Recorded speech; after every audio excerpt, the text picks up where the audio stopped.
বিশ্বাস করেন আমার আর এখন আগের মতো টেনশনও লাগে না, দুশ্চিন্তাও লাগে না। হইলেও আলহামদুলিল্লাহ, না হইলেও আলহামদুলিল্লাহ, পাইলেও আলহামদুলিল্লাহ, না পাইলেও আলহামদুলিল্লাহ।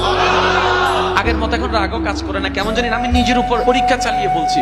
আপনি শুধু আপনার দুশ্চিন্তায়, টেনশনে, ভয়ে, তারপরে আপনার কেউ এসে বদনামের কথা শোনাচ্ছে, কেউ আপনার ক্ষতির কথা শোনাচ্ছে, কি করবেন ভবিষ্যতে এটা নিয়ে শোনাচ্ছে। শুধু আপনি একটা মাস, আমার কথাটা রাখেন, একটা মাস আপনি বুঝেন না বুঝেন, শুধু মনে মনে এদিকে শুনবেন আর মনে মনে বলবেন আলহামদুলিল্লাহ, আলহামদুলিল্লাহ, আলহামদুলিল্লাহ, আলহামদুলিল্লাহ।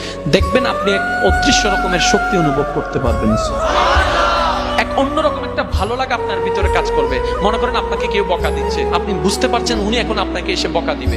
বকা দিলে আপনার মেজাজ গরম হয়ে যাবে, মন খারাপ হয়ে যাবে। উনি বকা দিতে আছেন, আপনি শুধু নিচের দিকে তাকায় আলহামদুলিল্লাহ, আলহামদুলিল্লাহ, আলহামদুলিল্লাহ, আলহামদুলিল্লাহ, আলহামদুলিল্লাহ। এক কথাই হচ্ছে আল্লাহ আমি তোমার উপর খুশি আছি। আপনি বাস এতটুকু বলেন আল্লাহ আমি তোমার উপর খুশি আছি।